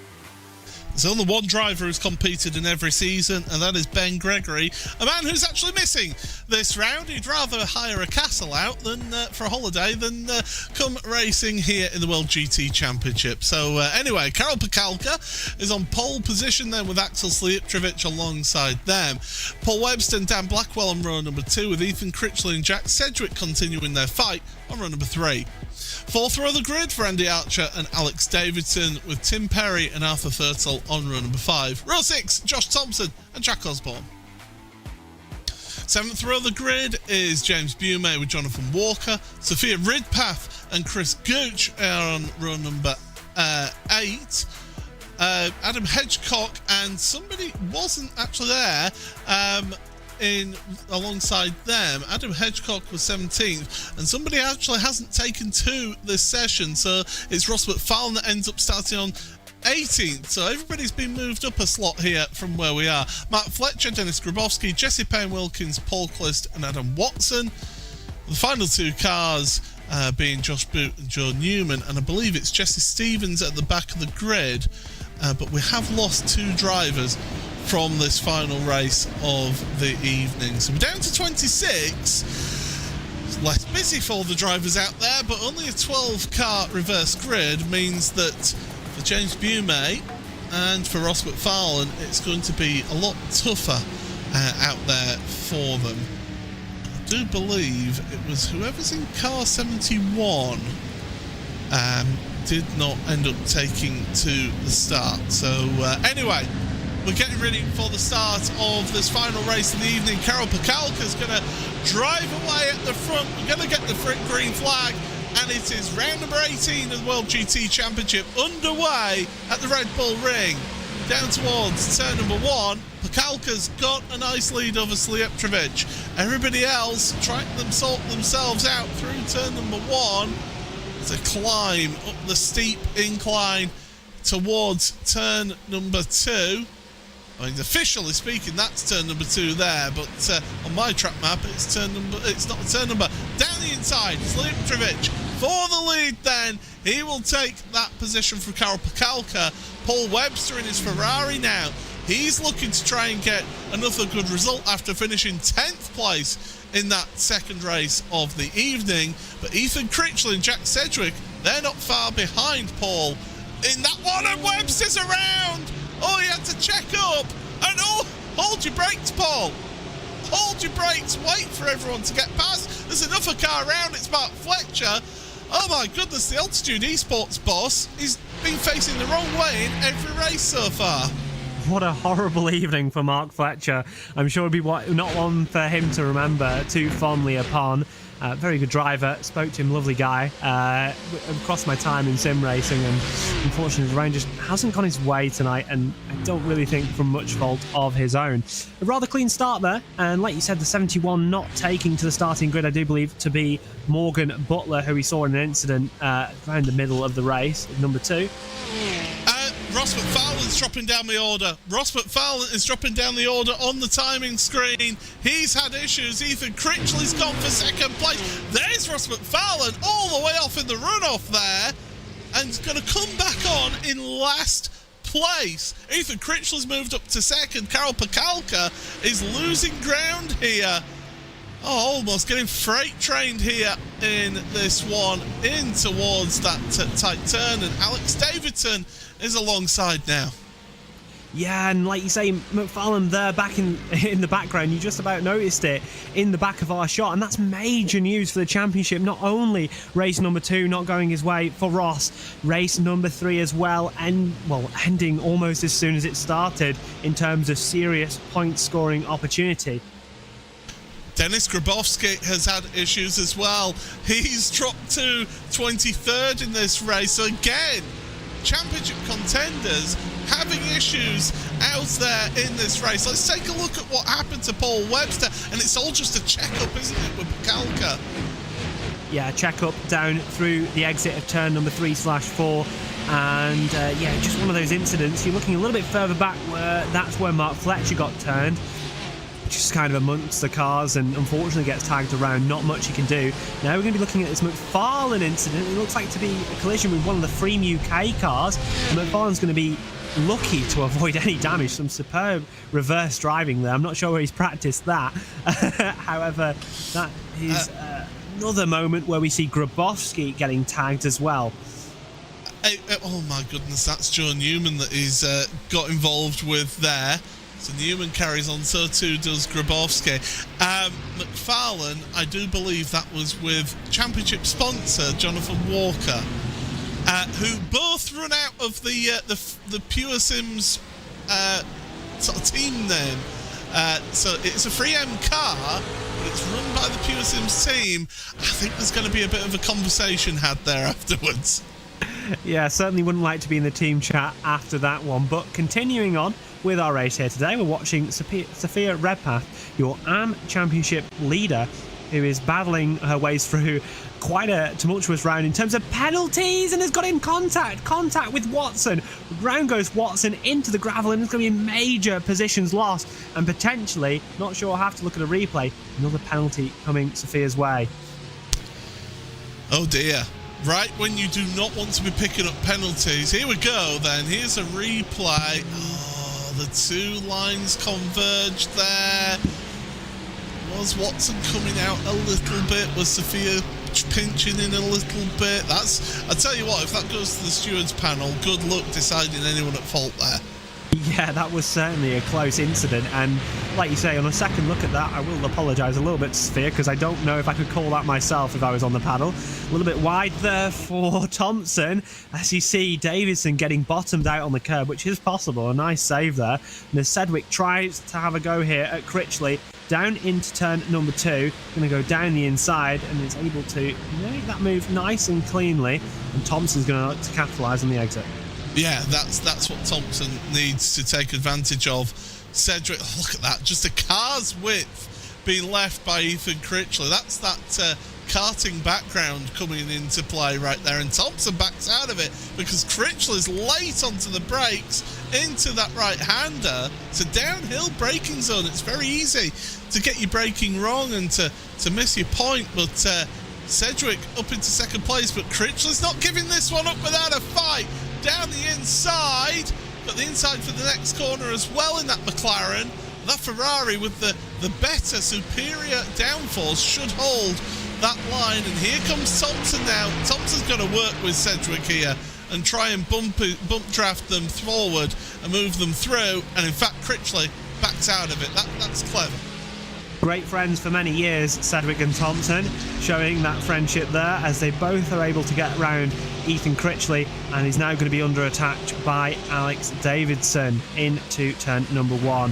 Going to be interesting to see, because look at the gap for your race leader. The number 41 is able to extend that advantage to upwards of 2 seconds now, which will be hard for Thompson and Sedgwick to catch. Yeah, Axel Slijepcevic then, a 2-second lead, is a pro driver, has their own pace about it as well. Here comes Davidson to the inside, and that's a nice move down the inside and through. And once again, I'm seeing a yellow flag with car 47, Dennis Grabowski. So the Pro-Am Championship leader, well, if ever Adam Watson wanted a good round, but unfortunately he's been in the gravel trap. If ever there was an opportunity to pick up points here, this was the round for Adam. Yeah, and it's certainly been a challenging round for Grabowski. That pole position and getting tagged again on the exit, not quite carrying the speed of the car behind, maybe just because Grabowski was keeping it within inside the track limits. And yeah, it looks like those Porsches have been pretty severely unbalanced at the rear and being tipped into spins quite easily. Jesse Stevens has taken a tour back to pit lane, so we're now getting a little bit of attrition happen here in this race. Here we go, and it's enough for Altitude Esports car. I think that might be a little bit of Stevens just coming across a little bit and coming together. And you've got to remember here, you are all racing on the internet, so there is you've got to give. I see this every so often on our broadcast. You do have to give a little bit of a bubble around each of those cars, don't you, Will, in these types of races? It's certainly something you always have to take into account when you're thinking about how you're racing, especially if you have a high up position in the championship and you're looking to preserve some points. But always, with these close racing, sometimes it's hard to leave the space required at times, and incidents like that can happen, unfortunately. But you're watching another battle between the leader in the AM Championship, Kulka, round the outside of Perry, and Archer, two of your Pro-Am protagonists, and is able to slot into the middle of those two.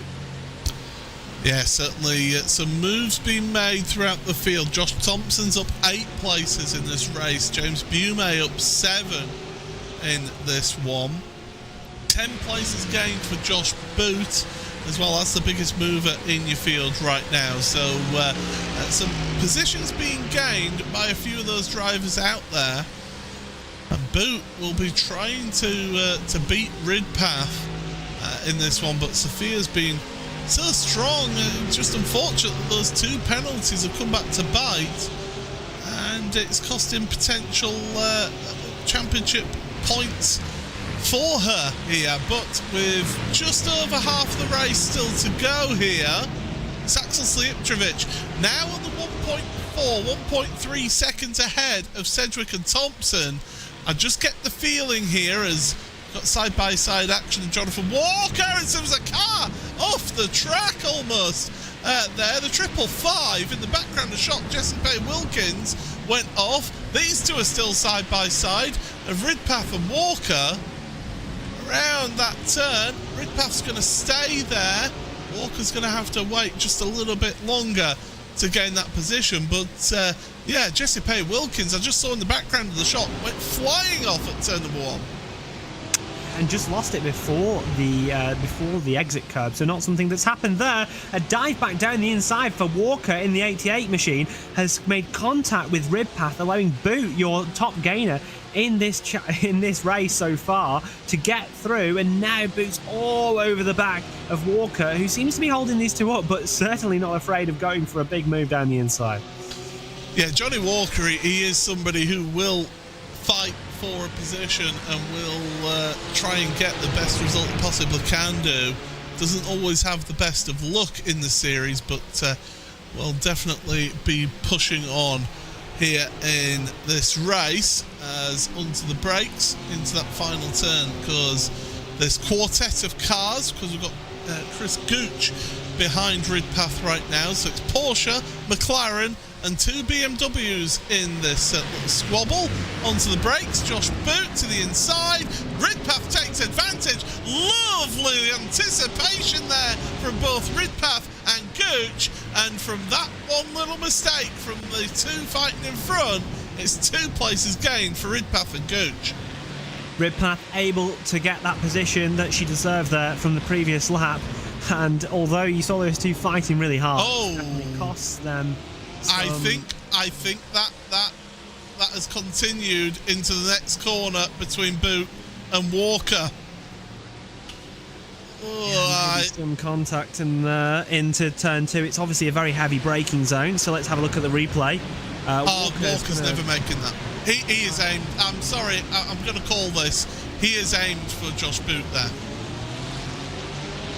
Certainly a one for the stewards to look at the end of the race and into the next meeting to see whether there was any malicious intentions in that. But you're looking back towards the front of your field. Sedgwick's been eating away at that advantage for Slijepčević at the front of your field, and it's now only 9/10 of a second, and gaining still 3 really high quality drivers in this field. The drivers that you often see performing the best, outside of McFarlane and stuff, that are not quite in this at the moment, but they're going to be going really hard now to catch Slijepčević with 7 minutes 30 to go on the clock, and certainly looking like we're going to have a good battle here at the end of this race.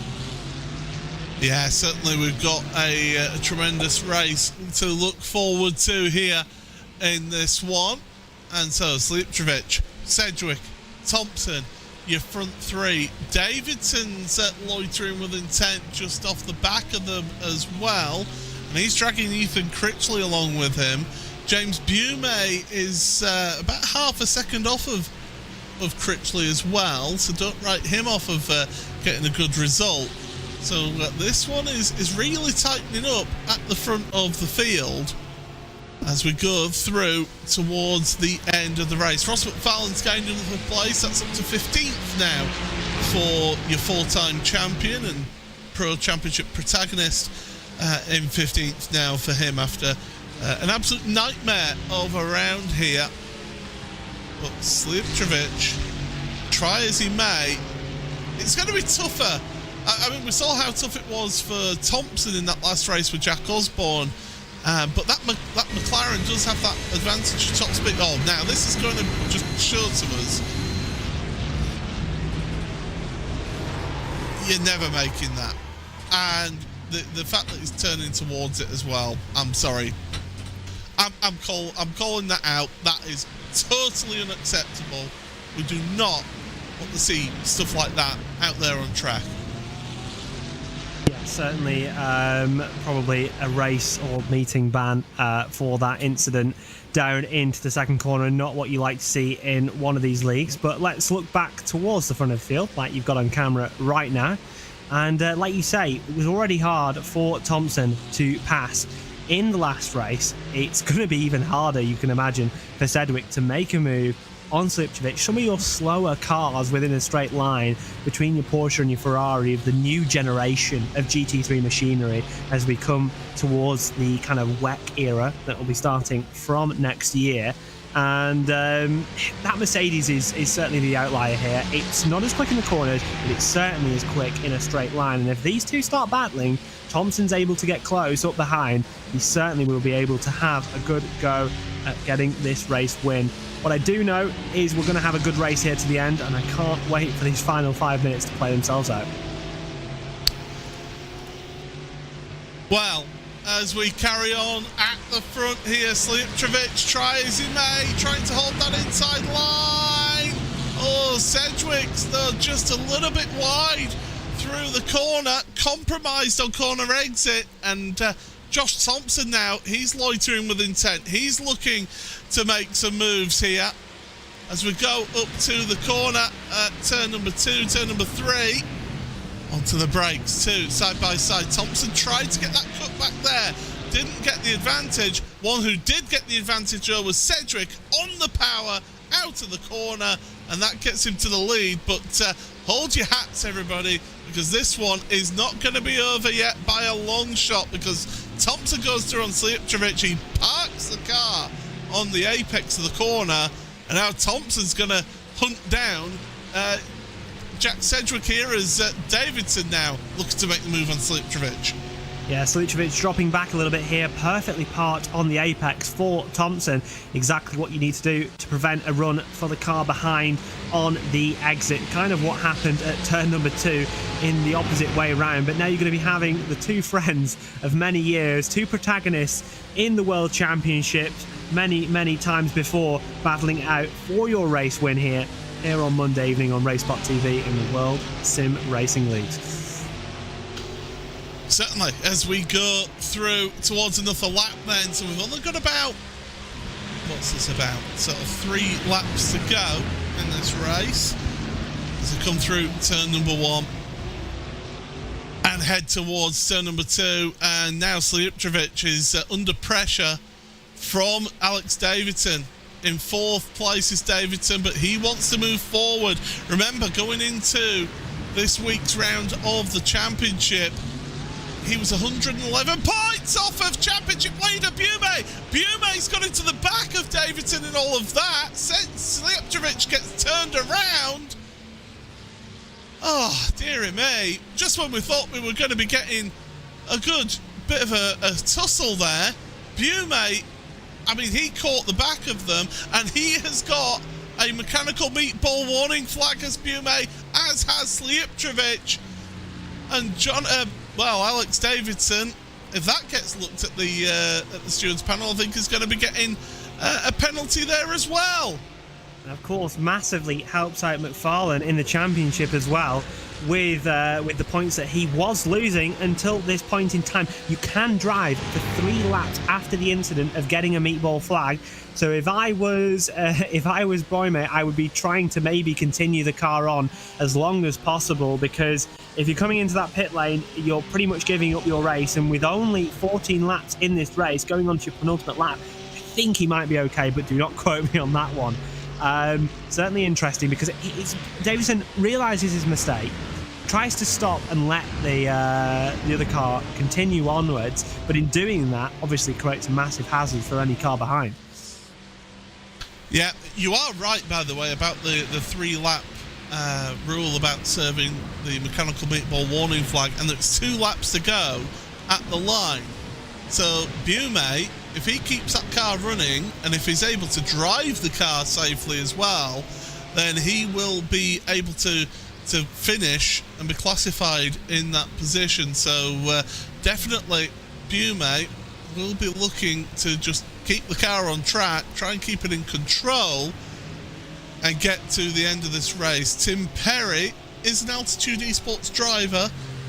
It's about 3 seconds back as well as Perry, so I don't think there's going to be much worry about what's coming from behind. Worth pointing out, by the way, Tim Perry is your top Pro-Am in 6th place. Andy Archer, your next best Pro-Am in 7th. Karol Pakalka, incredibly, starting on pole position, still in 8th place, but only 2 places ahead of Sophia Ridpath, who's up to 10th. That BMW has been rapid. Absolutely. And as we go on to the final lap here, Sedgwick has a commanding lead over Thompson. Certainly not one you would expect Thompson to be able to overturn in just the course of one trip around this 4.32 kilometre circuit here in the Austrian Alps. It's been a fantastic race to watch here on RaceSpotTV, and it's been a pleasure having you join me as well. And yeah, it's been fun. I'm looking forward to seeing what might happen on these final few laps. And like you say, from Ridpath, truly showing her pace and able to jump up into that top 10. But here is Sedgwick then. He's got a good lead of 7/10 of a second over Josh Thompson. I mean, this will be 2 second places for Thompson here this evening, which will be a good result, but I think he would have rather have got a race win, at least one out of this round of the championship. But I mean, Thompson just nice and calm, no emotion, just focusing on his points. But Jack Sedgwick in front. Well, we've been waiting for that Ferrari to get a race win for us here in the series. Well, he's just got a few more corners to go before he will take himself a race winner here in that Inex racing car. 2 more corners then for Jack. He's got a nice comfortable lead. He's just got to keep it on the grey stuff, and he will find himself a race winner here. Across the line for round number 18, Jack Sedgwick is your race winner. The rest of them are coming through. Tim Perry is going to be your top Pro-Am driver. There he is. He comes across the line and finishes in 6th place. And Karol Pakalka, 8th place overall in the end for the AM driver and the AM Championship contender, Pakalka. Certainly good result for them.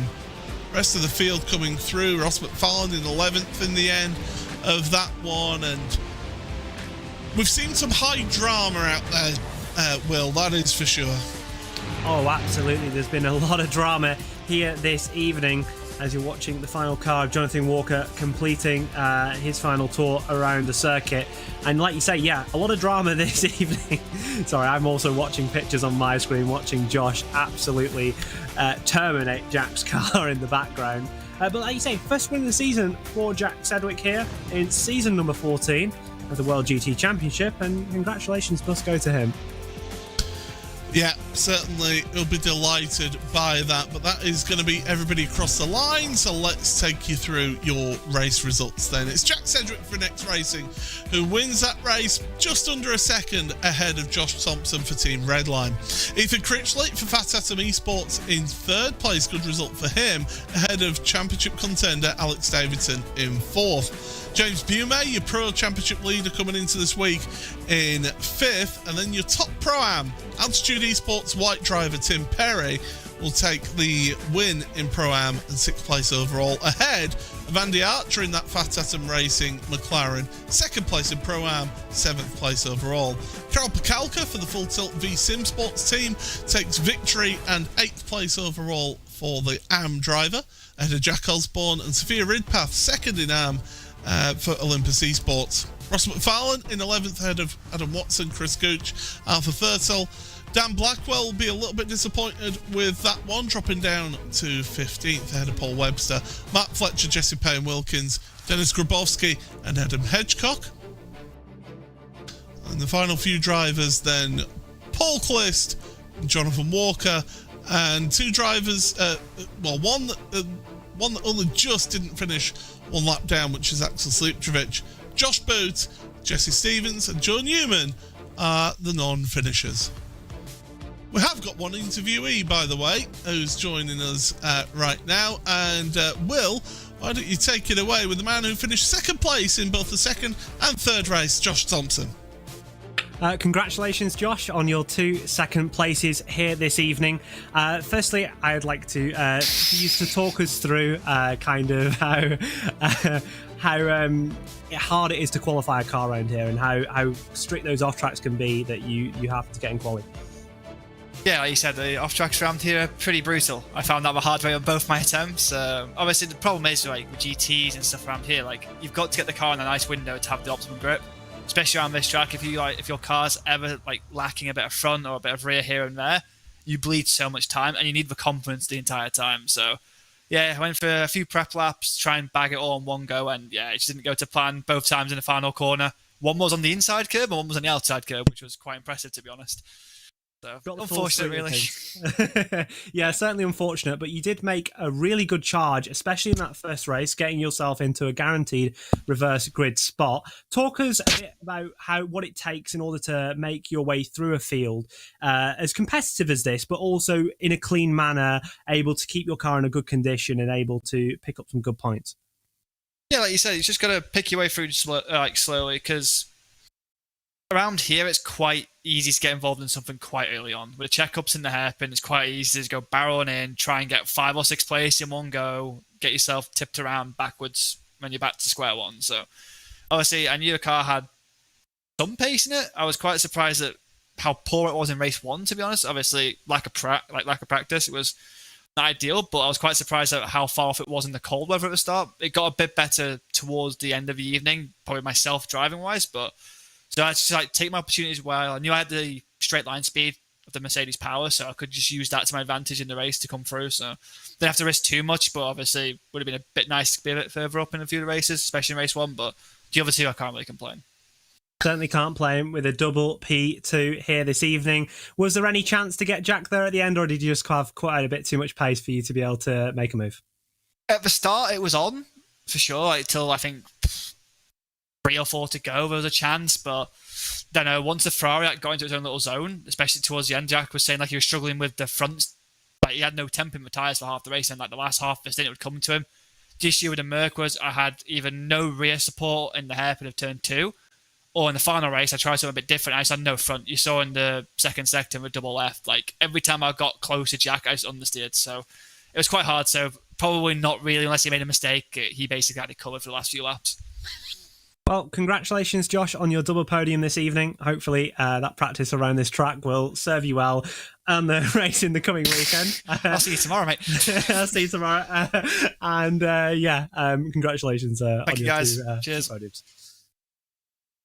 I'm not liking how comfortable you two were with each other there in that one. But it's always good to hear from some of our drivers here in this series. Let's just wrap up your thoughts of what went on in this round. I mean, the race 2 and race 3 was absolutely incredible, wasn't it? Yeah, we had some really, really good racing, and I think we saw quite a good bit of manufacturer representation. A lot of cars did very well. We saw McLaren's winning, we saw Mercedes up the front, a lot of the BMWs in the first race of Pure Sims, and going into the next round at Monza, you certainly got to think it can only continue as good as that, and hope for some really good racing at the Temple of Speed. Yeah, absolutely. 2 weeks' time, then we will be heading to Monza for the final endurance round of the championship. So make sure you join us October the 16th, 8 p.m. British time, for all the action here from the World GT Championship as we're heading to the final quarter of the season. Jack Sedgwick gets a race win here in the final race of the evening. From everybody here at RaceSpotTV, from Paul Smith, Will Chadwick, Hugo, and the rest of the team behind the scenes, it's goodbye for now.